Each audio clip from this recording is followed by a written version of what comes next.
And then what's in here? Back in the day, we had some too that like plugged into an 8-track player, but they were big, like that. 8-track player is like a little tape thing you put into, push a button. Even cassettes, you don't know cassettes. Yeah, gotta explain. I gotta remember my audience, right? They're not paying attention. They're not paying attention. You know what we call that? A victim. You know what a gangster calls that? A victim. You know what a terrorist calls that? A victim. Why would we, if we want to do harm to somebody, why would they come up to someone like me, 308 pounds, little chubby? There is muscle in there, though. Somewhere. And try to take me on when they can go and grab someone's wallet or grab someone's iPhone to sit there playing on it. They're totally not paying attention to their environment, right? How many exits are in this room? Anybody know? 2. How many exits are in this room? The one back there. Huh? 2. How many exits There's are in this room? windows. There's windows. I don't know what that is. There's no exit sign. 3. Correct. What have we done over the years? What? We've been so indoctrinated with exit signs that we think, just like this gentleman said, right? There's no exit sign. Could be a closet. Could be a closet. Well, would you rather be in a closet if I was going crazy, or would you rather be in here?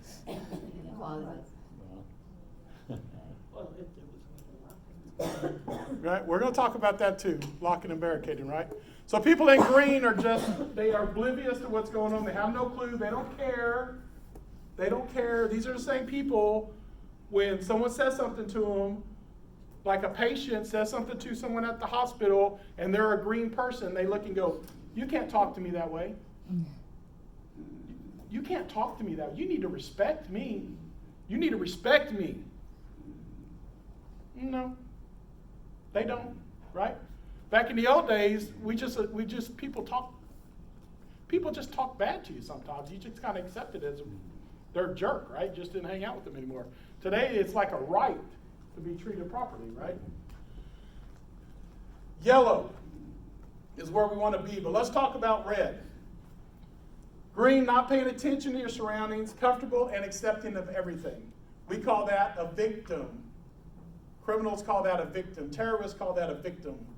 Con artists call that a victim. If you're not paying attention, you are in the crosshairs of anyone because you are an easy take, as we call it on the street, an easy take, all right? Let's skip yellow and go to red. Red is at the other end of the spectrum. We're scared, we're removed from society, we're withdrawn, right? These are the people that's always like,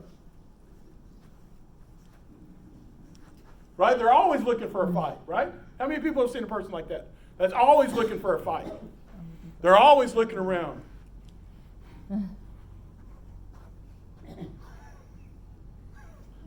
You're sitting in the front row, so you may get some blessing from me during this. Is that all right? Right? There are people that's always looking for a fight. They don't trust anybody. They don't want to be around anybody. They don't like anybody. It's just about them, and all they care about is them, right? Those people usually die of a heart attack. They get shot. They get stressed out. They have medical issues. Because can you live like that all the time? Can you live 70, 80, 90 years being mad at the world all the time and not trusting somebody? No.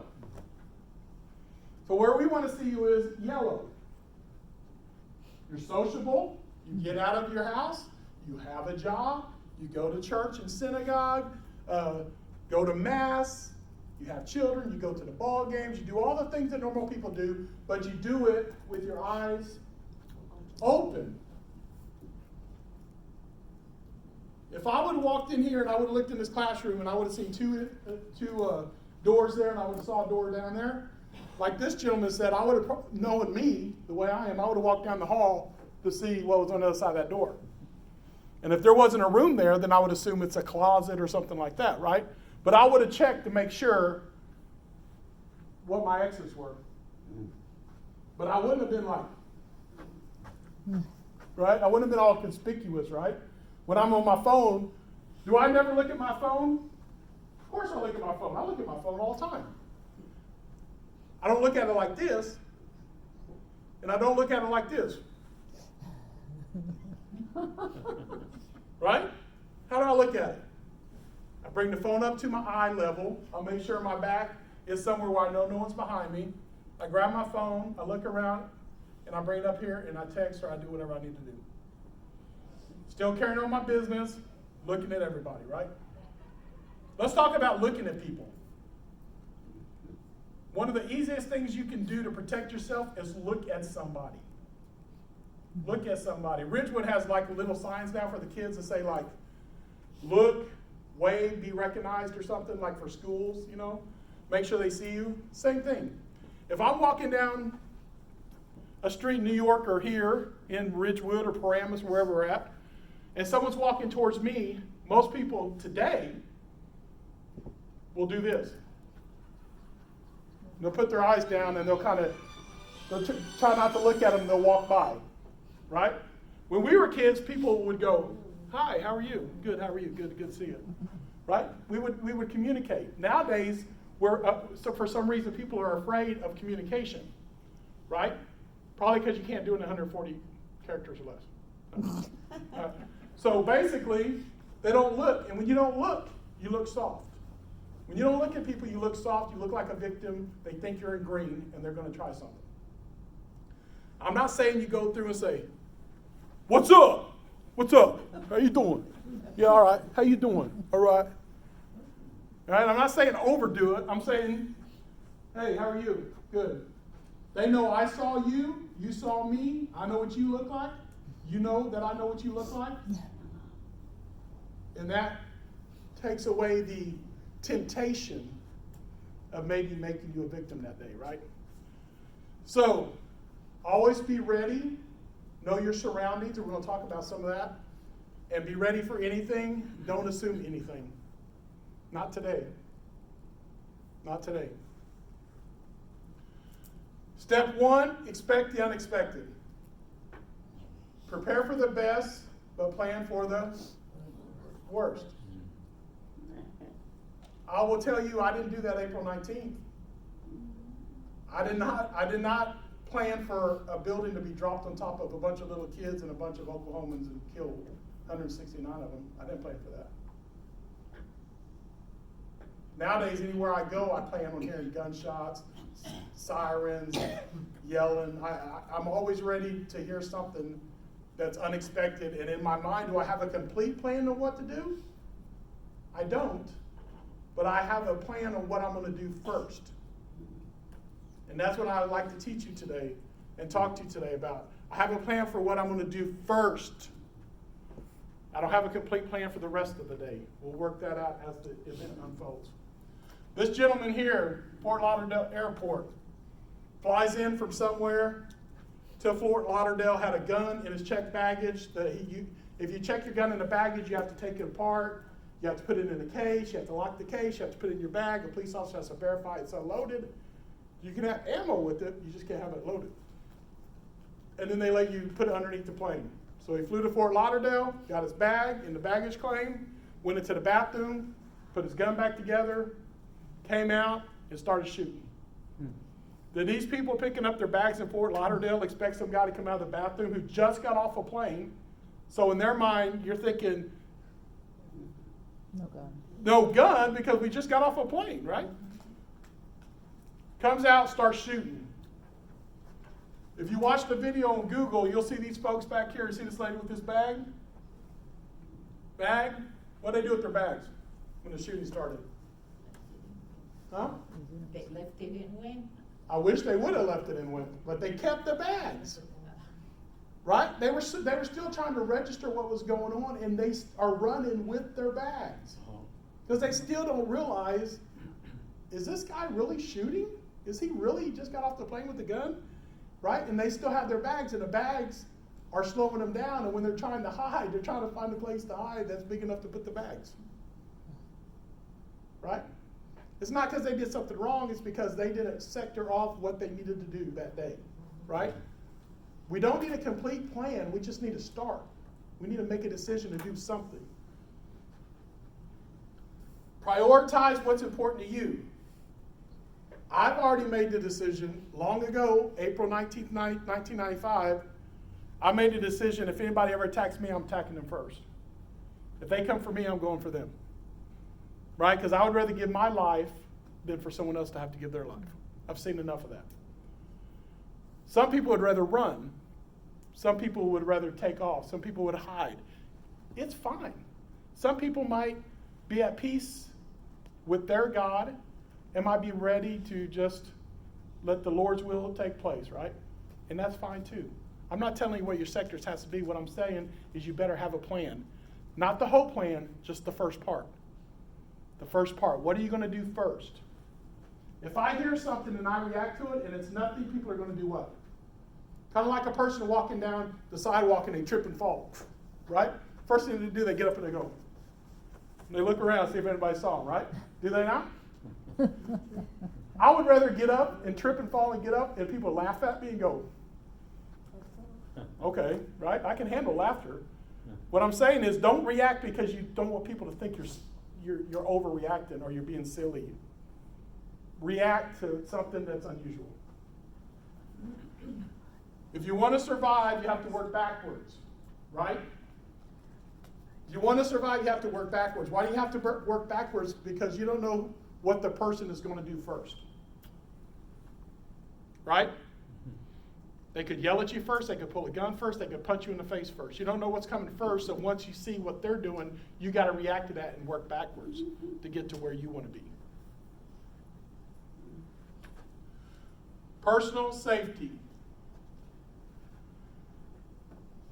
Are you concerned about your safety?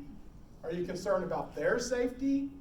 How many times have I heard, especially out east here, how many times I've heard that if somebody does A, B, and C to me, can I do D, E, and F? If somebody punches me, can I punch them back? If someone pushes me, can I push them back, right? In Oklahoma, if you just look at someone the wrong way, they're going to punch you, right?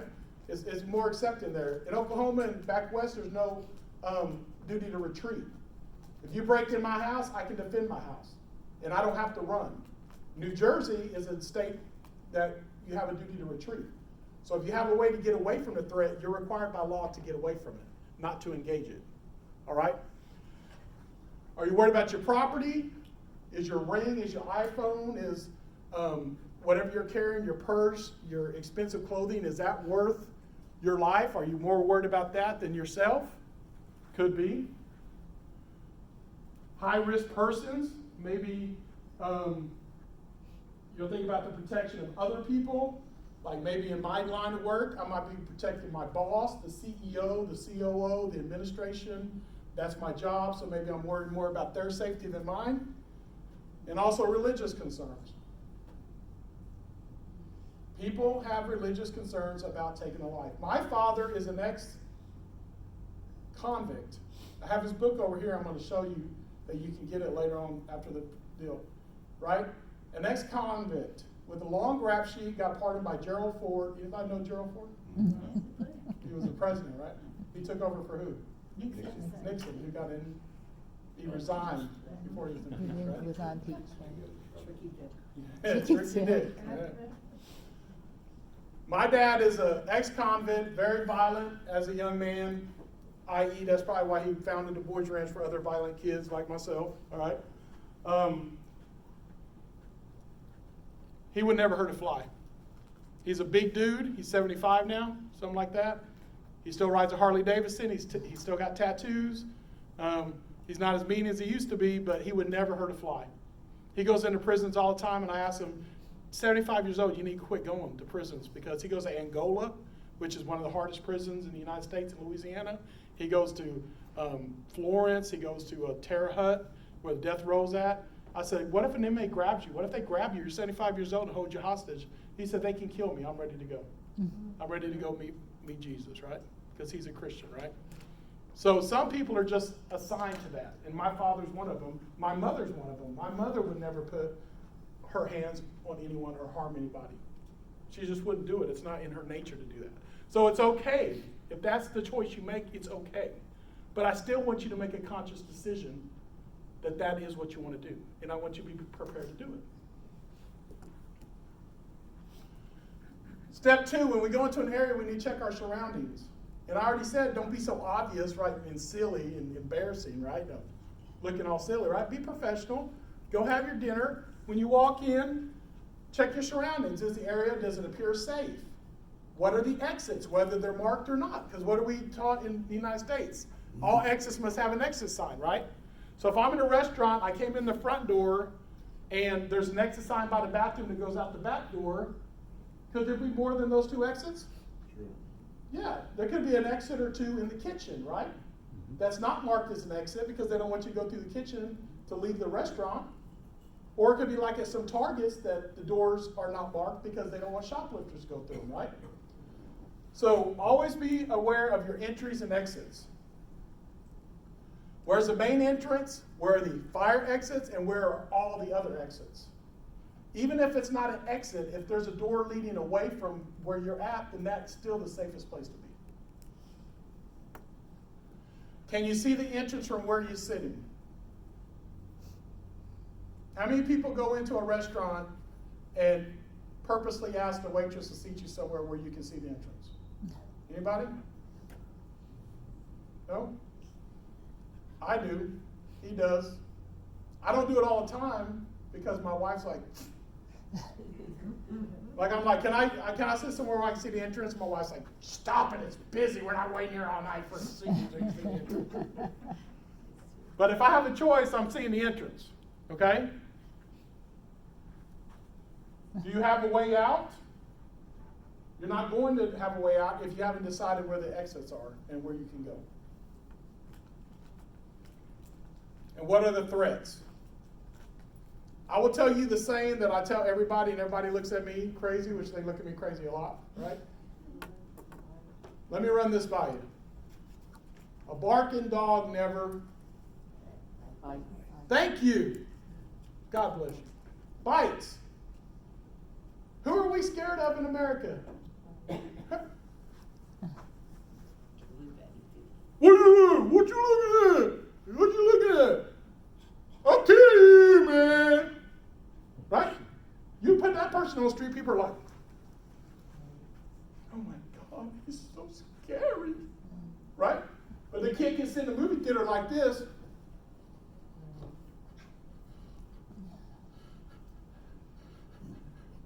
And what do? That dude's weird.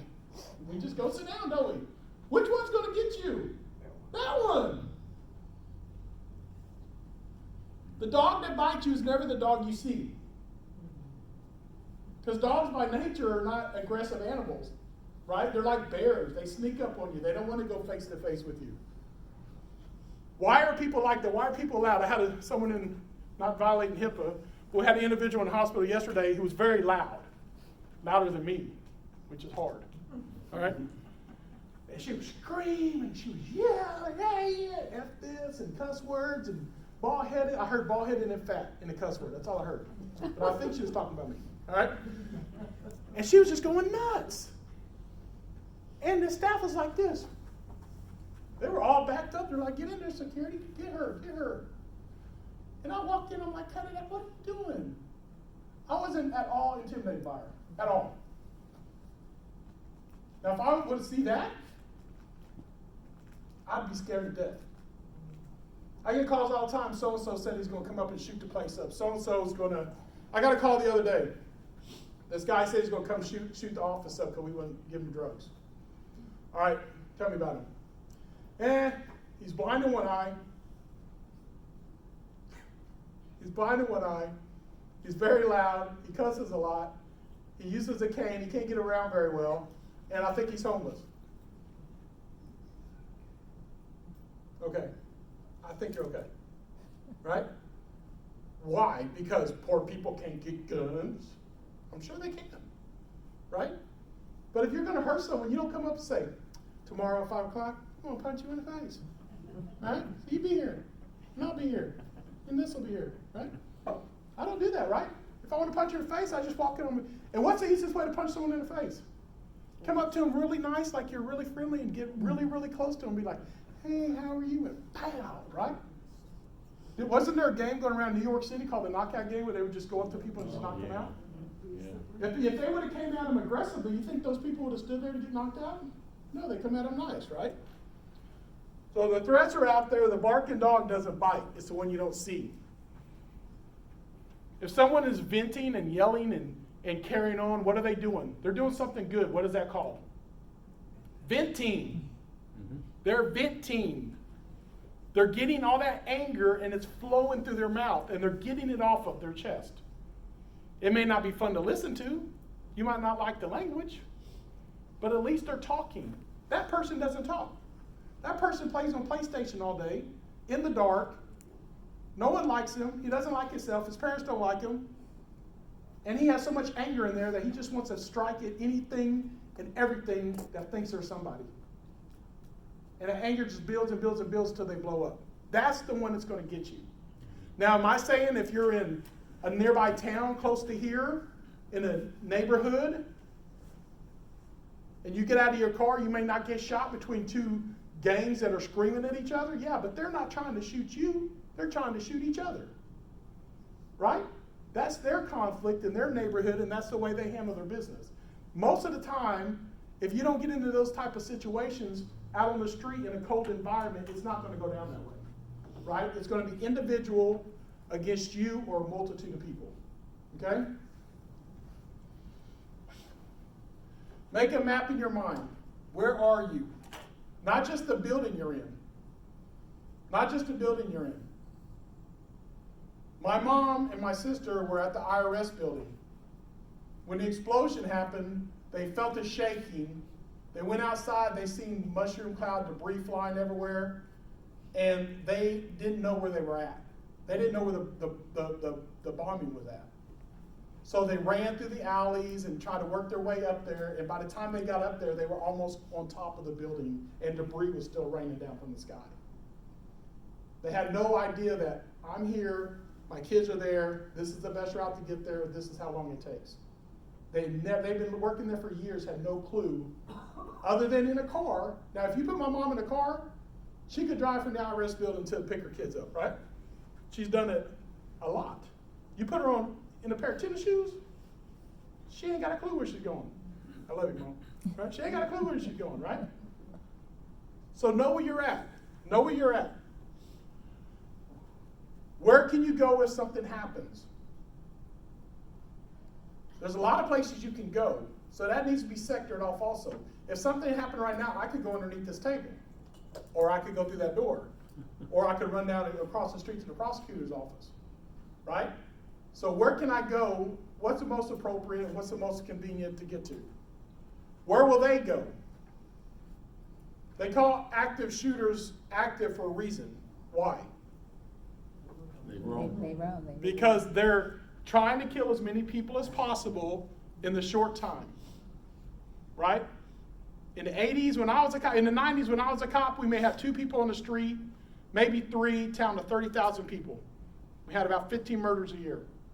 Gang murders in the gang neighborhood, right?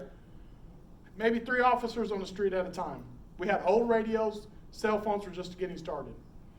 So it may take us 5 or 6 minutes to get to where they're at. And it may just be one of us, so we might have to wait a couple more minutes for the other one to show up, right? Today they know man with the gun, woman with the gun, active shooter in progress. How many cops are you going to get? Hundreds. And they're not going to come and do Columbine. They're not going to come sit outside and look pretty in their armored cars and wait for the SWAT team to get